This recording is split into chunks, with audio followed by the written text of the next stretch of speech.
Suite à l'opération que nous avons suivie la dernière fois, le chemin sécurisé pour la guilde marchande avait été terminé. Et ceux qui ont participé à la mission se reposaient dans leur camp. Après, se reposer, disons plutôt que ceux qui ont participé montaient la garde et faisaient des tâches internes, là où ceux qui n'avaient pas participé patrouillaient dans les rues à différents moments de la journée pour vérifier que le chemin sécurisé l'était toujours, si des reptiles ou autres ne s'étaient pas trop rapprochés et si les pièges étaient toujours opérationnels. Pendant ce temps, Light discutait avec les jumeaux de ce qui s'était passé le jour précédent, durant l'affrontement contre le groupe d'infectés. Il leur avait déjà parlé des moments où le virus tentait de prendre le contrôle de son corps, mais là, c'était différent et ça l'inquiétait. Malheureusement, c'était tout aussi nouveau pour les jumeaux. Donc, ils ne voulaient pas tirer de conclusions hâtives. Ils lui demandèrent juste de faire attention et de ne pas trop s'inquiéter avant d'en savoir plus. Bien sûr, c'était plus facile à dire qu'à faire, mais ils avaient raison. Se prendre la tête sans info ne lui servait à rien.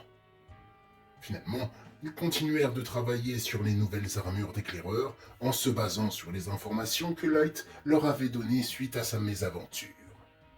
Sorel, de son côté, travaillait avec ses parents, et Julian continuait de s'occuper de l'organisation du camp et préparer le bâtiment de réserve à accueillir les marchands et leur escorte. À la fin de la journée, Julian lui avait expliqué en discutant pendant le repas que si les camps n'avaient pas de quoi troc, ou s'ils le voulaient, en plus du troc, ils pouvaient offrir les services d'un ou plusieurs membres de leur communauté pour escorter le convoi, pour la suite de leur voyage, et qu'ils pouvaient soit rentrer par leurs propres moyens après s'ils le voulaient, soit vivre avec eux durant les 6 prochains mois, travailler pour eux et servir d'escorte à nouveau jusqu'à leur camp d'origine. En fonction de la prestation offerte, ça permettait de s'offrir plus ou moins de ressources, mais en général, le nombre de places était limité, même si ça ne se battait pas non plus pour servir d'escorte. La plupart du temps, une dizaine de personnes se dévouaient ou étaient proposées durant le voyage, donc à peu près une personne tous les 2 camps environ. Et d'ailleurs, il semblerait qu'il y a 6 mois, quelqu'un s'était porté volontaire au haute tour. Et cette personne n'était nul autre que Cédric, le fils d'Eldric. Ce qui expliquait son enthousiasme visible ces derniers temps. Il s'était proposé à cause du manque de ressources à troquer du camp la dernière fois que les marchands étaient venus à cause de l'impôt de Marcus. Et il avait choisi d'accompagner le convoi jusqu'à leur camp, de travailler là-bas jusqu'à la prochaine tournée et de les raccompagner jusqu'au tour. Light demanda à Julian comment était Cédric, et il lui répondit qu'il était sérieux mais chaleureux dans l'ensemble. Il faisait partie des meilleurs éclaireurs et était celui qui était le plus à même de succéder à son père quand il prendrait sa retraite. Il ajouta qu'Eldric était très fier de lui, mais depuis son départ, il n'osait pas trop en parler, car il était inquiet, avait peur de lui porter la poisse en parlant de lui et préférait se concentrer sur son travail. Après ça, ils allèrent se coucher. Le lendemain, la matinée se passa dans la même lancée que durant les jours qui ont suivi l'arrivée du messager. Chacun continuait son travail habituel et finissait de préparer l'arrivée du convoi. Et ça tombait bien, car un éclaireur du dit convoi arriva à cheval devant les barrières qui entouraient les hautes tours. Il venait prévenir qu'ils allaient arriver sous peu, et qu'il fallait donc préparer leur arrivée. Branle-bas de combat, il fallait ouvrir les grilles et préparer les halls d'entrée des bâtiments pour accueillir les chevaux. Et aussi prévenir les éclaireurs des tours et de la base, qui étaient dehors à patrouiller, de l'arrivée des marchands pour qu'ils puissent se placer le long du chemin sécurisé et escorter le convoi. Finalement, le convoi entra dans la ville. 4 charrettes avançaient tranquillement avec une vingtaine d'hommes tout autour. Il y avait les marchands qui portaient tous un foulard jaune et vert autour du bras gauche, et les autres qui devaient être l'escorte supplémentaire. Ils avancèrent dans la ville en suivant le marquage, toujours en y allant tranquillement. Après tout, ça ne servait à rien de foncer comme des dingues, si c'était pour attirer les infectés avec le boucan des sabots et des charrettes qui bougent à vive allure. Sans parler de la marchandise potentiellement fragile. Au fur et à mesure, les éclaireurs qui patrouillaient rejoignirent le convoi et l'accompagnèrent jusqu'au tour. Quant aux éclaireurs de la base, ils repartirent vers leur camp. Les éclaireurs des hautes tours qui se trouvaient en bas des immeubles aidèrent les marchands à garer leurs charrettes et firent rentrer les chevaux dans les halls d'entrée pour les protéger du froid pendant la nuit, des potentielles intempéries et d'autres problèmes envisageables.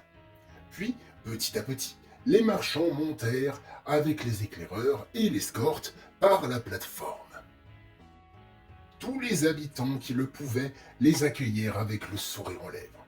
Certains sur les toits, d'autres par les fenêtres. Après tout, même s'il y avait des invités de marque, si on peut les désigner ainsi, ce n'était pas une raison pour stopper le travail d'un seul coup.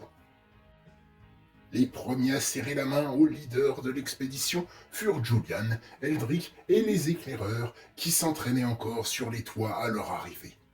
Light et les jumeaux étaient aussi présents et firent des salutations de base à ceux qu'ils croisaient. Light remarqua d'ailleurs le foulard sur leurs bras et réalisa que le messager avait le même, et que c'était sûrement comme ça que les gens savaient qui il était. Soudain, un homme portant le poncho noir au bord violet iconique des tours vint calmement serrer les jumeaux dans ses bras. Vu que Light ne l'avait jamais vu au camp, il en déduit que c'était Cédric. Lui et les jumeaux semblaient plutôt proches, si bien que Light n'osa pas participer aux retrouvailles. Mais Guillaume et Aline n'allaient pas le laisser dans son coin et le présentèrent à Cédric. Cédric, laisse-nous te présenter notre nouvel ami et éclaireur personnel officiel. Light. Dit Guillaume en bombant le torse, un petit sourire satisfait sur le visage.